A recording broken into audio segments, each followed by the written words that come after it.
together with us. Thank you for standing together with us. Thank you for standing together with us. Thank you for standing together with us. Thank you for standing together with us. ביחד ננצח. ביחד ננצח. ביחד ננצח. ביחד ננצח.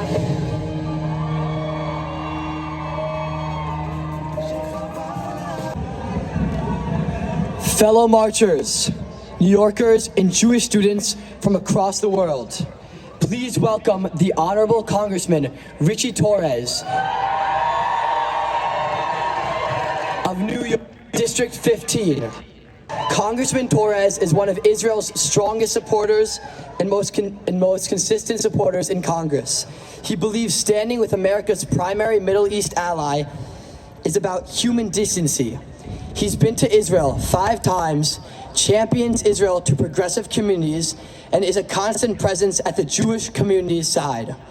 Congressman Torres, we are grateful for your friendship, for your leadership, and we are honored to have you standing here with us today.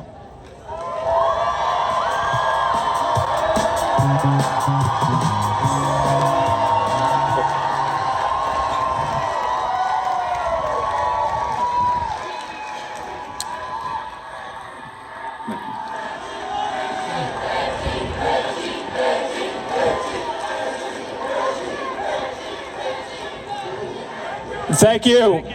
My name is My name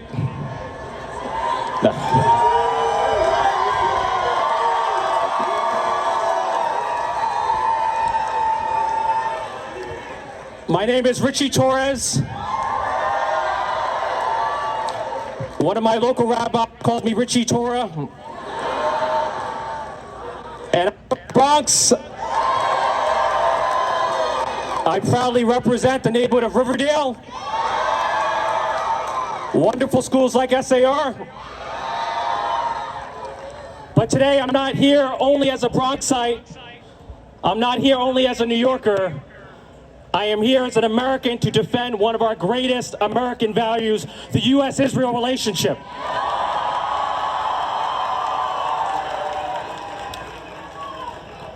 The U.S.-Israel relationship is not just a Democratic or Republican value. It's not just a progressive or conservative value. It is an American value encoded in our national DNA.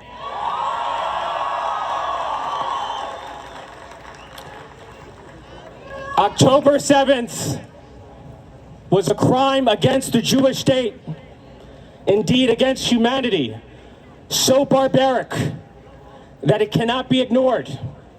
It cannot go unpunished. Hamas must be brought to justice.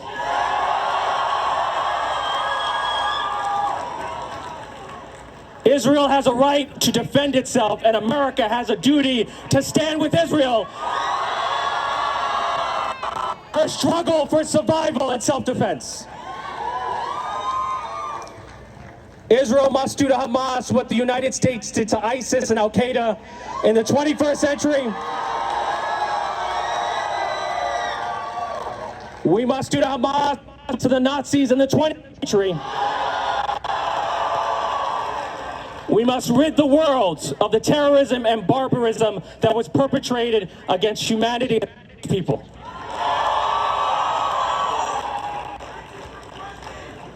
Now, we know that the narrative has shifted against Israel. Israel is the only country on earth whose existence, whose legitimacy, whose right of self-defense is the target for both delegitimation and destruction. No one expected the United States to enter into a ceasefire with the Empire of Japan when 2,400 Americans were murdered in Pearl Harbor.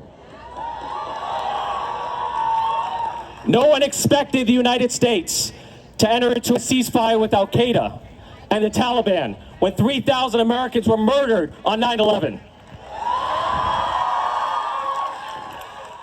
And so those who insist that Israel should no longer defend itself are holding the Jewish state to a dangerous double standard that no other country, including the United States, would ever impose on itself.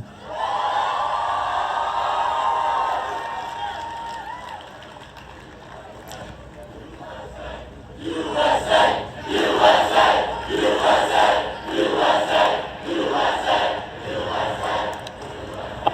want to be crystal clear. A ceasefire with a terrorist organization is not a peace agreement. It is a death sentence for Israelis.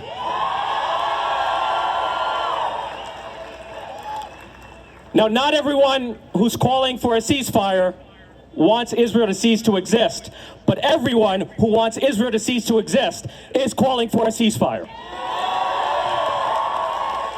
Hamas and Hezbollah and the Islamic Republic of Iran are all calling for a ceasefire. Our answer to them is no.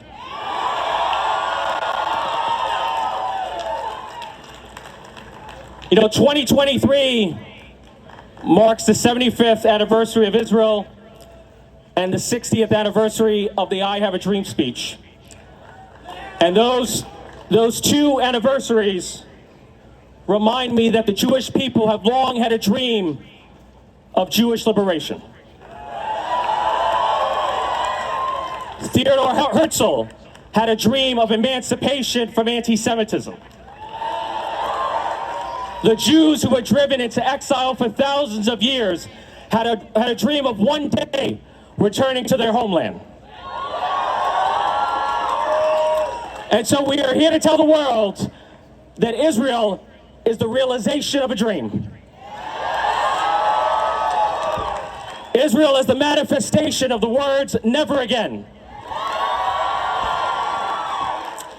Israel is the realization of a dream that will live on for the next 75 years and beyond. Am Israel High. Thank you.